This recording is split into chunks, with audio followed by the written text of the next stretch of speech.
When did you know Create and Cultivate was like a real thing? That it wasn't just a break-even project? So after the first event in 2016, the momentum was crazy. It was unreal. Clients I would have killed to have at No Subject were emailing me like, how do we work with you? And so I was like, there's something here.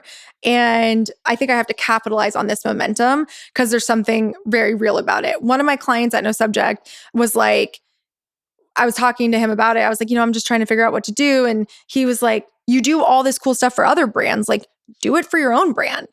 And it kind of really resonated with me. I was like, yeah, like, you're right. This is my opportunity to build like my own thing. And so I took the leap. I never looked back.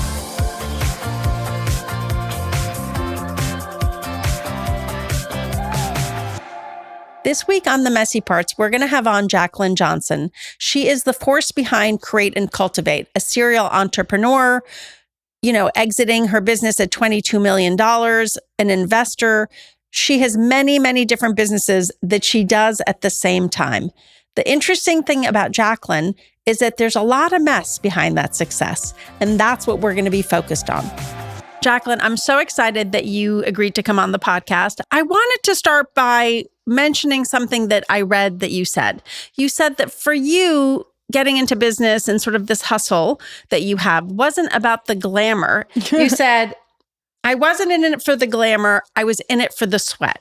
And that really struck me because a lot of people think that people who are successful are in it for the money or for the glamour. So I want to talk a little bit about sort of your origin story. You grew up in West Palm Beach, 2 parents, a sister, both parents entrepreneurs, seemingly a very comfortable life, an overachiever, right? Somebody who did all kinds of things in high school. Where does that drive come from? I think it's definitely from my parents. Like, they have an insane work ethic. Obviously, they've owned their own business since forever.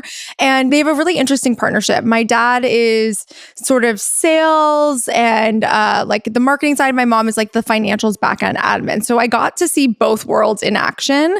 My sister and I would be sitting in their office while they're taking calls, stuffing envelopes and kind of just like helping out. And that just was like part of our lives. Like, when they got home from work, it was like they still were working because they're small business owners. And so I just grew up around that kind of like grit and hustle. And I think for me, I just couldn't wait to work. It was a very strange thing. I don't understand it. But in high school, I had 2 jobs and I loved having my own independence, my own money to be able to do what I wanted to do. And so it was always kind of this like innate thing in me, but I also knew I wanted to be in a city and I wanted to, and I think it might have also been like the media we were consuming at that time. Like, every movie was a woman as a high-powered editor at like a fashion magazine, right? So it's like, oh, I want to be like that. And I definitely had that vision in my head.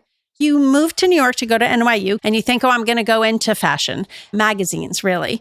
And you quickly discover that those jobs don't pay. Yes, correct. So I was a journalism major, magazine production specialist, and it's kind of amazing to do that in New York City. I was an intern at Avenue magazine. I would go cover events and do cool stuff there. And then I ended up getting into an internship at Condé Nast, which is like everyone's dream. And I was at Self and Traveler, and I felt like this is it. I've done the thing I've always wanted to do. And then I got a offer to be like a junior editor at Allure, dream job out of college. And I want to say the salary was around $22,000 a year at the time. And I just remember being like, how can I make this work? Like, I'll get another job. I'll bartend on weekends. And I tried to negotiate. And she was like, oh, like, no, there's a million girls that want this job. So like, if it's a no for you, like, we're just going to like go down the line. And she's like, but you do get a lot of free makeup. And I remember being like, I can't eat makeup. Like, I can't survive on makeup. And I was so sad. So I had to turn down that job. What did that feel like? Because here's the dream. You actually get your dream and you have to pass on it. For a lot of people, that moment of disappointment would have been like, I'm going to roll up like a ball and move back to West Palm. Big fish in a small pond kind of a thing. It didn't do that for you. It actually propelled you. I do really well when people tell me no or say I can't do something. Like, it's actually the best medicine for me because I just am like, no, I will absolutely show you I can do this. So I read that you had like 1 million internships, which is funny. I was telling the interns, they were doing a social post about all the internships I had, and they couldn't believe how many internships I was able to squeeze in. What do you think gave you that sort of hunger, that thirst for just all these experiences that you were accumulating? I really wanted to learn by doing. And that's one thing I really loved about NYU was my professors were executive producers at CNN. They worked at Time Inc. And so I was able to really get that like very specific on the job apprenticeship style training. And obviously being in New York City, having an internship, you get a bird's eye view into a ton of different industries, because oftentimes I was like, I didn't even realize, like at Avenue, for instance, the editorial team was 2 people. Mhm. And I was like, well, who are those 20 people over there? And they're like, sales. And I was like, oh, in my mind, I'm like, editorial was running the magazine and it was based on how cool our magazine was. And it was like, no, sales runs the magazines and our advertisers are a big piece of what we talk about. And it was really interesting for me to kind of learn that. I was like, oh, okay, got it. So I started to realize, like, maybe I don't want to do editorial. Maybe I'm more marketing and sales. Maybe there's something more here to learn about. So I think internships are hugely beneficial. You have this ability to be really fluid in sort of your goal setting for yourself.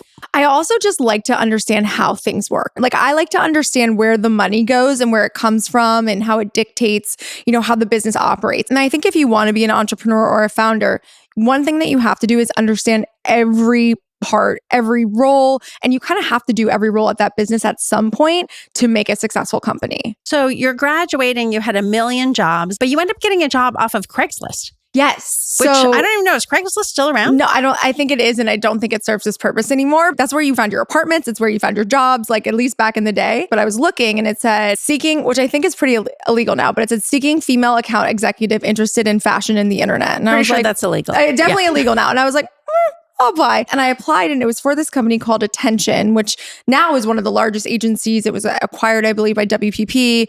But at the time, it was just 2 guys who started this company together who had Bluefly as a client. I don't know if you remember Bluefly. Bluefly was kind of a version of the Real Real. Yes, exactly. It was like the Net-a-Porter meets the Real Real of like designer goods. And it was like very popular at the time. And so they were like, we have this client. We know nothing about fashion. We need a brain that can kind of come in and help us create these campaigns.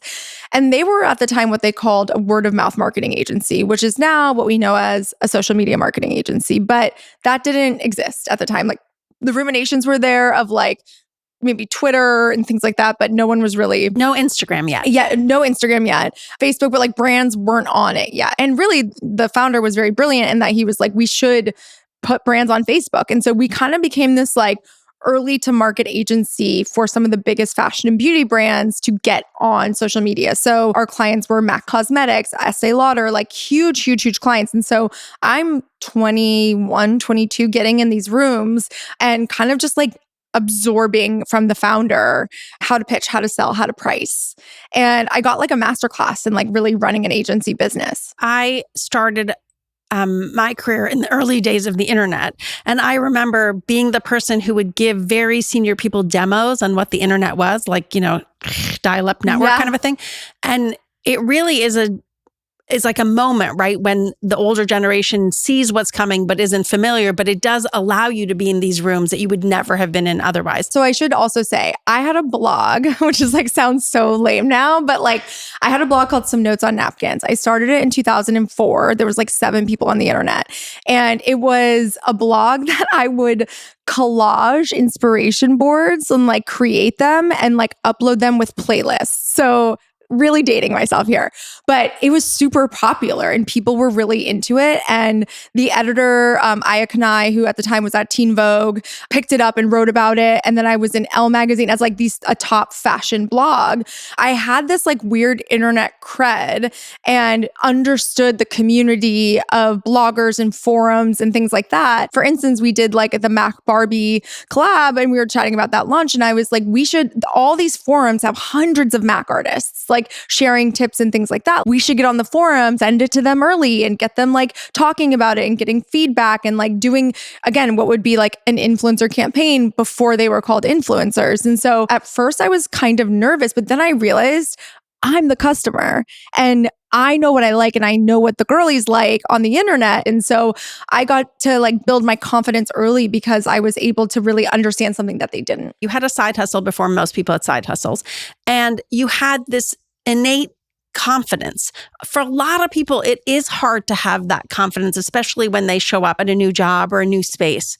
What do you think gave you that confidence? And what advice do you have for people who are sort of just starting out to actually lean into themselves. Part of it, especially when you're starting out, is a little fake it till you make it. Like you have to believe in yourself to even get in the room, right?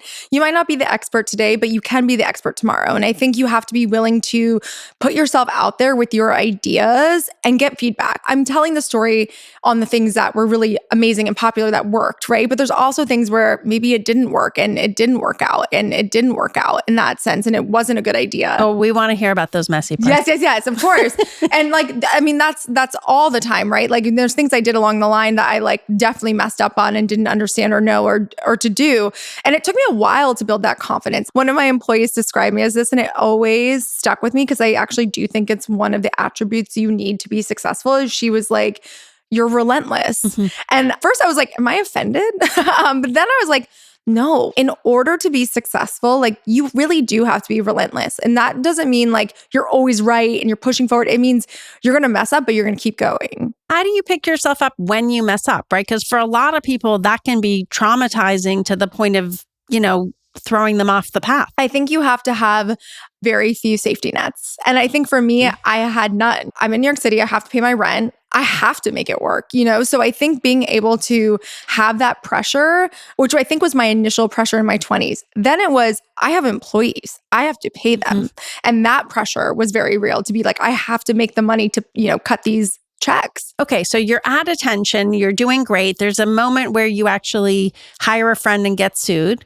Okay, so two things. I met a few of my best friends at my first job. I think that's very normal for people in their 20s. You kind of... For those who go in the office, I just want to say. Yes, very true. Yes. And we like really bonded in the break room, about being like the only women at this like very male-dominated agency.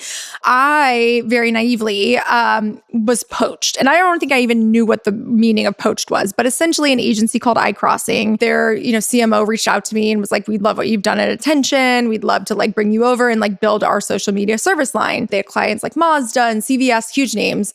And he's like, oh, and also we're going to double your salary, which as a 20-something-year-old in New York is life-changing, right? So I couldn't even believe it. And so I took the job, I left, and basically he was like, is there anyone else at the agency you're at that's really talented? And I was like, yeah, my friend Elisa and Kristen ended up staying, but they poached Elisa, which I didn't realize was essentially now, kind of climbing into this like non-compete, what is it called? Poaching, like whatever clause I had signed in my contract. They knew suing me personally was going to do nothing. I had no money. You're like, here's my $2. But they sued the company, which again could have deterred my employment, but they ended up fighting it. And they ended up like going through the court and paying and whatever. And they like brought me and Elisa on. But I remember my parents being like, what are you doing in New York? Like, what's happening? And I was like, I'm pretty important, guys. I'm being sued. Yeah, I'm being sued. I've made it. It was definitely a scary time at first. You said that it was a scary time. How did that manifest itself for you? Were you sleeping? Yes. One thing about me is like, I will always sleep. I am a very tired person in general. But I think my anxiety manifests in harder work. Oh, we have that in common. Yes. My son always says it's a very good coping mechanism. So you then go work at Pronto, which was like an Amazon kind of competitor. Yeah. And what happened there? So I actually got poached again. So basically, IAC was a client of iCrossing and lots of cool different brands at the time, Daily Beast, College Humor, etc. And I got a really great director level role in the social media marketing side of things and got to work under John Foley, who's the founder of Peloton. And I really loved it. Like, I was able to go in and really make an impact. They really believed in me. I was able to do a ton of social media marketing, but also partnerships and, kind of create and merchandise a homepage and work in like a tech-esque platform. That didn't end up working out. So no. So basically 2009 hit and the recession really was impacting like everyone, of course. Layoffs were happening all over the city. And I remember John basically saying like, listen, we're probably going to lay you off. However, there's this role in Los Angeles at City Search. A company they also own. So the West Coast office of IAC, same job, same title, same everything. Like, would that be of interest to you? Immediately, I was like, absolutely not. Like, I'm not going to LA. And he was like, I think you'd be a big fish in a small pond. And I think you could do really well there. Go and just like see. So I went and like one of my old friends at NYU, I stayed with her and we went to Coachella, and it was like, maybe I do like it here, and ended up moving, was kind of ready for a change. And yeah, then ended up 16 years in Los Angeles. Wow. I know. So you go to City Search. It's basically kind of like an online timeout magazine, city guide. And you're like a fish out of water. Yeah, it did not work out. So I got there, and this is right around when like Yelp was launching, which was a competitor. And so I was like, we got to get ahead of Yelp. And like one of the things that City Search had, which I thought was like really special, was these editors that were like essentially tastemakers and curators of like, here's the top 10 places to eat. That was like a really sought after, highly clicked thing. And I was like, we should make them influential. Like we should put them out more and like do more stuff around them, like spotlight them, more lists. And they were like, whoa, whoa, whoa, whoa. They were like, just if you could just like put this spreadsheet of local news together, that would be great. And I was like, oh, you don't want ideas. Like you actually want to kind of live in this very like specific universe of just doing the status quo. But it was just kind of this environment that did not like innovation. They did not like fast workers. They did not like anything like that. When I was at Turner Broadcasting, or maybe it was Univision, I can't remember, somebody said to me, why are you working so much? You're making the rest of us look bad. I think that was definitely the energy. I think there was also this kind of, how do I say this? Like there was definitely this like weird energy around me specifically. I was brought in from this New York office. I was brought in directly by the CEO. And I think there was a lot of people who were definitely threatened by me. And I think there was that kind of like that old female energy around like, there's only room for one of us. Well, what does that mean? Why is that female energy? Because the person who said it to me was a man. Yes. Okay. So my experience has been, and I don't think it's their fault or there's anything wrong with that. It was this idea that like getting to the top of like VP at like this, these bigger public companies or whatever was really hard to do as a woman. And I think there wasn't the energy around, let's build each other up, let's help each other out. It was very much like, I worked really hard to get here, and now you need to work really hard to get here. And like, I'm going to gatekeep a little bit of like the information so I can maintain my power. And I think like for the guys, I feel like they just never sweated it because they like always knew that there was going to be like more opportunity, more boys club, more whatever it might be. So if somebody's experiencing that kind of political experience, what advice would you have for them? Oh, I mean, it's so hard. Honestly, I wish I had the answer because it literally made me quit and start my company. So I don't know if that's the right answer. But I think it was like, I think you have to be the squeaky wheel. And I think like I was just kind of like, when people told me to like quiet down, slow down, I kind of was like, had an attitude about it. And I think that's why I eventually was fired, was because I was resistant to it. I just didn't want it. One of the things that really was a game changer for me was the 4-Hour Workweek, which was like Tim Ferriss's first book. And I read that while I was like, I think it was like maybe right after I got laid off. And it was really eye-opening. It was like, do you feel like you get more done than the average person? Like, do you feel like you're clocking in the hours at your 9 to 5 just to be there from 9 to 5 because you have to be? Like, do you feel like you're getting stifled because you're moving too fast? And all these things that like super resonated with me coming right off of that experience, where I was like, maybe I'm better as an entrepreneur. Maybe I'm better on my own. And it was the first time like that light bulb had gone off, because I had a lot of identity crisis after getting fired, because I'd always been the girl, the career girl, like, well, the one who excelled. Exactly. And so being fired or let go or whatever was not part of the narrative I was like building. And so so let's pause on that, right? Because that obviously had to have felt terrible. Oh, it was awful. I literally, and also I just moved cities. Like I was only 3 months into Los Angeles. So I was like 3 months in, got laid off. I had like no friends. I was like, this is awful. And I was super depressed. I remember there was like a moment where I was like, do I become a yoga instructor? Like I was having a full crisis of like, I don't know what to do. I'm trying to see you as a yoga instructor. It would not have worked out either. But it was funny because I was also applying for jobs and not getting any calls, because all of the jobs in Los Angeles were entertainment and gaming, which I had no experience in. I was like startups, fashion, beauty, etc. That didn't really exist in Los Angeles at the time. So it was like, not only was I dealing with like this rejection, but I was also getting doubly rejected on the job front side. Okay, so we know lots of people who either get laid off or fired. What advice would you give somebody who's going through that? Yeah, I definitely would say like rejection is redirection. I fully believe that. I would have never started a company had I not gotten laid off. I don't think I would have ever left the corporate cushion of like, I'm going to go start my own thing. I just don't think I would have done it. I started freelancing and then I ended up like getting so busy. I needed another person. So I brought on a first employee and then I met my future business partner. We got in an office together. It was just like one thing led to another. So I think it can be disheartening, but I think, at the end of the day, it's all meant to be. So then you start your own business and walk us through that journey. So started my first company, like truly by accident. It was called No Subject. It was a marketing, social media marketing agency, essentially an events company with a business partner.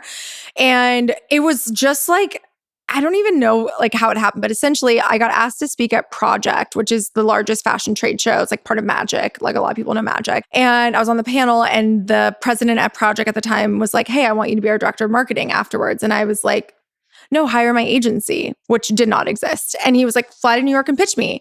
And so I went to my business partner at the time. We're like, we need to start a company. We have to fly to New York and we have to pitch them.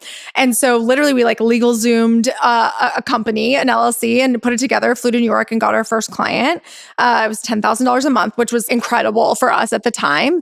And the rest was history. It was like a learn as you go, building your business on the fly type of thing. And I was lucky I had my mom because obviously she has run businesses, been a small business owner for a long time, who was like, you got to do this. You got to set the QuickBooks up. You got to be reporting that. So she was able to really like support and help along the way. She was like your other partner in essence. Always. I always joke, like even in my book, to like my unofficial co-founder, because even when I was like selling Create and Cultivate for like multi-millions, private equity, blah, blah, blah, I remember like the private equity firm being like, who's Joanne like 3377 on the QuickBooks account? I was like, it's my mom. If you could leave her there, it means a lot to her to like be on the QuickBooks. And like, they were like, what? I was like, listen, but yeah, she's the best and like definitely has been like a rock for me in building businesses. What do you think didn't stop you when they offered you the job and you turned it into a business? Because, somebody else might have been like, all right, security. I definitely thought about it, but something in me was like, I think I can do this on my own. I felt very much the momentum at that time. Like people were interested in what we're doing. People want to be a part of it. Like, why not risk it? As you were telling the story, I was thinking to myself, how are you able to push fear aside? I think you have to, again, I think I was at the place where I had nothing to lose in a way. So I was like, I had this severance, I had momentum, I had this excitement around it, and I knew I could do a good job. I also understood agencies. And so like City Search obviously being, in-house was great and fine, but I was craving that like agency, lots of different brand type of experience. And so I just kind of like, what's the worst that could happen? It fails. You shut it down. Who cares? Like, what's next? Like you can figure it out. But there has to be fear somewhere in there. Of course. Like, I think there is fear for sure, but I think you have to like fight past it. Certain people operate really well in high stakes environments. I operate very well under high stakes. I operate very well under pressure. So I think like fear almost is like a driving force for me more than it is a deterrent. Okay. So now you're actually doing your own agency, and a project from that lends you into now having two companies. Yes. Because, one's not enough. Yes. No, exactly. And honestly, I didn't even think of it as a company for a couple of years until it became bigger and bigger and bigger. But essentially, the Ace Hotel in Palm Springs like reached out to us and was like, we're having a hard time selling rooms on the weekdays. Can you guys come up with a cool event or a program or whatever? And so we were like, okay, who can go to Palm Springs on like a Tuesday? And this is like no one worked from home. Like everyone went to an office and we're like creative freelancers, like, creatives essentially. And so we did this like creator getaway, Create and Cultivate at the Ace Hotel, where it was basically like at the time, the idea behind it was part entrepreneurship and talking to entrepreneurs and part like, and I feel like this was very big at the time, but like DIY. So it was like potting succulents and like, painting whatever. And like it sold out. And I mean, again, it sold out. It was 25 people. It's like nothing crazy, but it was like people were interested and like wanted to go. And so it became, and we were so broke. Like we had no money doing this. I remember. But you had a client. Yes, but the client was Ace and they were giving us everything for free, but they weren't paying us. Oh. So they were like, you can monetize the event however you want. So we were like, we'll sell tickets and we'll get sponsors. But I remember my friend, Melissa, who's an amazing, now is at Viari and doing amazing stuff, but she was the head of PR at Levi's. And she's like, well, how can like Levi's be involved? And Levi's was like the coolest brand. I mean, it still is. It's like Levi's leads culture in a lot of ways. And I was like, yeah, well, we're actually doing this like creatives dinner. She's like, yeah, we'll sponsor it. And I was like, okay, cool. Like how much, and she's like, how much do you want? I was like, I don't know, like $3,000. She's like, yeah, I can do $3,000. And I was like, great. I was like, you're the presenting sponsor. She's like, okay. And I was like, so we literally branded it as like Levi's Presents, Create and Cultivate. And everyone's like, what is this event? And like, we like put Levi's everywhere and everyone, like all these cool people came and spoke because like they wanted to be associated with Levi's. And like, I knew the value of aligning our brand with a brand like Levi's. Cut to the next one, it was like so much inbound for sponsorship because everyone wanted to be doing what Levi's was doing. So it really ended up working out. So how many years from that to when Create and Cultivate really takes off? So that was 2011. And so basically we run it as a side project for 4 years. And it really just keeps building momentum. The next one was 50 people. The next one was 100 people, 150 people, 300 people. And it's like making money, but like nothing crazy. Like, it was almost like break even, making money. But I was like, oh, this is a new business tool to get clients. So, whoever's sponsoring can then become a client of No Subject. And so I was lucky that I had a lot of friends at cool brands at that time, who were all in the come up, like kind of same range as me, like, 24-ish. And I just want to pause on that. Like 24. This is happening to you at 24. Yes. Yeah, I know. It was very like 24, 25, super young. But I remember one of my friends was Jen Rubio, who now is the founder of Away. But at the time was running social media for Warby Parker and was like, Warby Parker will sponsor. So we kind of became this like cool it girl brand because of like all the relationships I had had. It wasn't until 2016 and maybe it was end of 2015 that I brought on a partner for Create and Cultivate. And so that partner is Raina Panchansky. She is and was like the founder of DBA. So DBA is Digital Brand Architects. It was the first agency ever to represent influencers as talent. I had known them for a long time. So I was like client number 2 at DBA because some notes on napkins, like my blog. And they're like, well, maybe we buy No Subject. Because at the time they had like a little bit of an agency arm. And I was like, okay, yeah, let's talk about it. Did you have a partner for No Subject? I did at the beginning, but she left soon after, like within a year. So it was just me at the time. But you had one partner where it got messy. That's the one. Yeah. So long story short, but we were both like very young starting this company. She had her own events business at the time. I had my own social media marketing company. We came together. There was some financial issues like that had been kind of happening. And I had found out about and basically... Or your mom who did the books. No, truly. My mom and at that time it was like she ran all the financials, I ran all the creative. So it was a really good lesson in like, you have to be involved in everything in your business and you have to understand the numbers and be obsessed with the numbers. And so I was able to kind of learn a lot from that specific lesson, bring it into like my next companies for sure. It was a pretty bad business partner breakup because of what had happened, but we left. I had a moment where I was like, do I just fold all of this and like do something else? Because I was pretty heartbroken about it. Let's talk about that, right? Because I had a partner, I started a bag business and our first customer was Barney's. Things were great. We take a press photo with the guy who's pretty well known. He's packing up and she says, I got into Harvard so you can be in business with my mom while I go to school. And I was like, should I cut off my arm? Like, why didn't you say that before the picture? I mean, like I loved actually doing it with someone else. I didn't really want to be in business by myself. Same. But that was devastating. It was really hard personally and professionally. I think personally because our friend groups had merged, there was a real betrayal of like what had happened. And I think at the end of the day, I knew I had to, say something and go through the process and do the thing. And we had employees, which was also really hard. I had to tell all of our clients, but it became like this me versus everyone else kind of scenario where I lost a lot of friends because they were like, why are you doing this? Like, why are you tearing apart our friend group, blah, blah, blah. And I was like trying to explain the real consequences of like what had actually happened and why it wasn't okay. And it's still like, even when the settlement happened and it was like, I clearly got the company, I got a majority of the clients, I gave her back her clients, obviously. Yeah, take them. Yeah, take them. And it was hard. I was like, I've lost my friends. Now I have this business on my own. And it felt like extremely isolating. How long from that to where you sold that business? I think it was 4 years after. So a while. It was like right around that time, like I went on anti-anxiety meds, but I would have panic attacks all the time. Okay. So Well, let's talk about that, because earlier on, you're like, no, I just push through and work a lot. Yes. But now it begins to manifest itself Yes. in ways that are not so easy to just push aside. It was always nice to have someone else in it with me. And I think I could always talk to that person about how I was feeling because they were feeling it too, or they were going through the same things. When you lose that very suddenly and still have the same amount of work, if not double because they're gone now, I felt an overwhelming sense of stress, and I was working like crazy, and I'd also lost all my friends. So it was just like a combination of things that I felt like I almost couldn't get above water to get it done. I did. But how did you? I think it was just like, again, it was just so much hard work. Like I would say from 23, 24 on till 36, 37, I just was heads down working, like to a very unhealthy degree. But I was happy. I was enjoying it. Like it wasn't that I was like miserable and busy. It was like the momentum was there. I was having success. I was creating things. So it is this hard balance. When I got on medication for it and whatever, I felt like such a sense of relief, like, in general.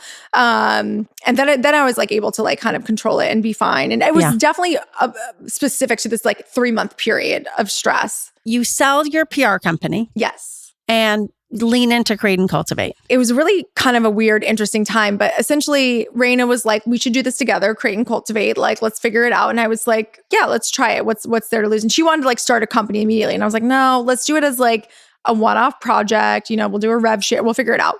And we did it, that event, and it was hugely successful. And it was kind of like a runaway train at that point. I was like, oh, this is something that's like really taking off. So Big signal. So we launched the company, built it as a real business. We both invested our own money into it, made our first hire. And so at that point, I'm running both companies. The company that ended up buying my company was Small Girls PR. This girl, Mallory, who's awesome, she was the founder. And years prior to starting Create and Cultivate, she was like, I think we should like merge or like become partners or figure it out. She was essentially the East Coast version of what we were doing at No Subject. And I was like, yeah, let's do it. And her company was definitely ahead of mine. Like she had 30 employees, huge clients. So then she came back and was like, all right, let's do this. And I was like, I kind of started this other company now. I have two companies. It's like weird. And she was like, okay, well, we have to open on the West Coast. So I threw out an idea of like, okay, like you take over the West Coast office. Basically you can make me an offer and I'll walk away from Create and Cultivate because at that point it was like very small and starting. Or I can be part-time and like train someone or hire someone, or we can figure out I could just do biz dev. I think like in her head, she was sort of like, yeah, like let's do it. And so basically acquired the company, took it over, and then essentially was like, you have to do your full-time thing for a year. Like you can't go anywhere. And I did that. And, it was challenging for sure. I was working like 200-hour weeks. Like, is this when you got married and bought a house? Yes. And I knew, I was like, this can't continue. And so after the year was up, they made me an offer. I declined it. And then I went full-time at Create and Cultivate. When did you know Create and Cultivate was like a real thing? That it wasn't just a break-even project? So after the first event in 2016, the momentum was crazy. It was unreal. Clients I would have killed to have at No Subject were emailing me like, how do we work with you? And so I was like, there's something here. And I think I have to capitalize on this momentum because there's something very real about it. One of my clients at No Subject was like, I was talking to him about it. I was like, I'm just trying to figure out what to do. And he was like, you do all this cool stuff for other brands, like do it for your own brand. And it kind of really resonated with me. I was like, yeah, like you're right. This is my opportunity to build like my own thing. And so I took the leap. I, never looked back. Most people think of events as not great margin businesses. But you sold the company for $22 million. That was $22 million valuation, COVID valuation. So our valuation was close to $75 million in 2019, which is devastating to think about. But no, we had really good margins. We had 50% margins on every single event that we did. And that was really because of a few different things. One is like we did everything in-house, which was amazing because you have a ton of creative control. You have a lot of flexibility. You create amazing relationships with your vendors because you're direct. You're not like through an agency, which is going to be a 20% markup on top of a markup. And we were also working with small companies that were also building their brands. Their businesses grew massive alongside ours, but we always were like the core team of like, how do we build the most creative, cool thing for all of us, right? Because when the florals are really cool and people see them, they're going to want to hire that florist. And if the video footage is really cool and unique, they're going to want to hire that team. So we knew it was all good for us to do something unique. What I'm taking away from the story at this point is team. Yes. And community and support in women. Like, where are the men in the story all of a sudden? They've all left. They're all gone. It was around the Me Too time where all my employees were women. And we did a lot of editorial at that time. And we were like, if anyone feels comfortable, like, would you be open sharing? Like, have any of you experienced that? And all the women who were 30 and older said yes. And all the women who were like 20 to 25 said no. And I was like, you've only been around women in like a working environment. And everyone we work with is women. Like the attendees are women, the caterers are women. And I was like, what a utopia, like how amazing. But yeah, it was definitely interesting. Like very, very rarely did we ever work with men. So I'm going to take you back to that environment where it was like, there's only room for me, the only woman at City Search, to an experience where you're all coming up together. It's almost like you've created this kitchen cabinet and you're all rising together. Well, I think what had happened at that time too, because I think a lot about Create and Cultivate also was timing. And so it was kind of this like perfect weird storm where it was like, wait, I think if we all just get together and talk to each other, there's actually more power than working against each other. Why did you sell? We had offers in 2018 to sell. And those were really exciting offers for a few different reasons. One was I was highly energized in 2018. We had a ton of momentum, and the people interested in buying us were very cool strategic companies. So, Refinery 29, a Pop Sugar, things like that. And that felt really cool and really exciting and the right move. And then that fell apart for various reasons. 2019, we have our best year ever. Q1 2020, we do $5 million in revenue. We're on track to do $25 million in revenue. We're highly profitable. We're like a well-oiled machine at this point. And so top of 2020, we have a bunch of offers from people. We're about to go down the road of diligence. Again, these are like $50 to $75 million acquisition offers. My life is going to change. I'm exhausted. I've been like running at 150 miles an hour still for married. 10 plus years, still married, barely. And a lot of my, net worth at that point is tied up in this too. Like I'm not taking a massive paycheck at that point. Like, I'm really trying to build this like profitable business to sell. And then COVID hits. And it's devastating, of course, for a million different reasons. One is like the world and what was happening. Two is that we're an events business. And so in real life. And all of those offers go away overnight. And three is like, what's going to happen to my business? Like, what do I do now? Like, and also it was the time period where it was like, we're going to flatten the curve and, whatever. And we're like, is this going to be, are we going to do events in April? Are we going to do events in May? Are we never doing events again? Big mess. Mm-hmm. Big mess. And so basically, like, I think like small business owners went one of two ways. One is like they kind of shut down emotionally, mentally. And like the other was like overdrive. And you just went into like ideation, like we got to move fast. And that's how I was. I was like, we're pivoting to digital. We have a built-in membership we already had. We're launching our first virtual event in May, which was very quick. We were like the first people to do virtual events. Adweek wrote about it. LA Times wrote about it. We're like, we're going to team up with Postmates. We're going to become a delivery service for female founders doing PPE. We pivoted hard and fast and very successfully. And I was exhausted. I was emotionally exhausted. I was, sad about what had happened. It was a combination of things. And I also felt very creatively depleted by the end of it. I wasn't excited anymore. I was really depressed, to be honest. Like everything I had built had changed. The world had changed. I didn't know when it was coming back. I didn't have the excitement I had around the company, but I was like pushing through firing on all cylinders. $22 million is still $22 million. No, exactly. And so basically at the end of the year, private equity came knocking, and it was not ever my first choice, but at the end of the day, it's an exit for the business. And I had a number in my head. I was very firm about it with like our banker who was doing the deal. She got me the number. She's like, if I get you the number, will you sell? And I was like, yeah. And I was very honest with the PE firm. I was like, I'm burnt to a crisp. And I'm also not the right CEO anymore if we're going to become a digital media company. And they were fine with that. But I stayed on for 7 months after I found a new CEO, and then I stepped down. You've been running hard and you get to this point where you can breathe. And there's so much more we could cover, but you come back in and you end up buying the company after you sort of take a break, and you're going again and doing, by the way, I'm going to say 3 businesses, not just one. You've even reimagined Create and Cultivate. I love that you're having Doechii headline. It's like now a Coachella for business women. Yes. I want to actually ask you a couple of pretty specific things because, I do research and ask you a lot of different questions. What is a career myth that you think we get told that you would now say is bullshit? I think this idea that like you have to like work your way up in like one job, I think that's like completely gone away. I think like I remember when people would be like, oh, you've been jumping around, don't jump around jobs too much. No one cares. Like I actually genuinely think no one cares. If you're good at your job and you are a hard worker and a pleasure to work with, like you'll always find work. Just be the best you can be at your job. I love that. What's something you did that you would never do again? God. I mean, I think like bootstrap a business. I think like it was the right thing to do at the time. It ended up working out, but it was extremely challenging. And I think I never was taught, and I don't think women are often never taught to leverage other people's cash. That's not available to everyone, obviously, especially at the beginning, but it's something you have to learn over time as you're trying to build your own wealth. I love that lesson. That's a good one. What's something you would tell your younger self? Don't be so hard on yourself.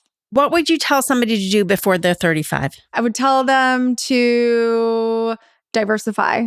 Like diversify where your cash is coming from. People often think all my money came from Create Cultivate. It didn't. Like I was an angel investor, friends and family investor in Away luggage for $10,000 when I was 24, broke, didn't even have $10,000. I wrote the check through my company and I exited for 7 figures on that. Don't think the only way you're going to be making money is through your job. You said this thing about how you had to learn the numbers the hard way when you had that split. A lot of women have a fear of numbers or money. How did you get over that? One of the things that I'm really like bullish on is women having transparent conversations about money, which is why I talk about exactly how much I made, exactly how much my salary was, because I think there's been a lot of like, oh, we don't talk about that, but like men talk about this all the time. And so some of the things that I've learned have been through like women in my life who have been like, you shouldn't pay cash for a house. You should leverage the cash you have in the bank and get a loan and then get that loan and then refinance it. Like things I would never know, but I'm like, you're 10 steps ahead of me. And so I can learn from you. And I think that's the kind of information like we have to pass down. Well, thank you so much for coming on. Like I said, there was way more than we could just have delved into. Yes. You were as amazing as Katie Storino said she was. I'm glad I delivered. She was the first couch visitor. I love Katie. So thanks again. I really appreciate it. Yay, that was so fun. Thanks for making it to the end of the podcast. Don't forget to subscribe, write a review, like, and tell 10 friends.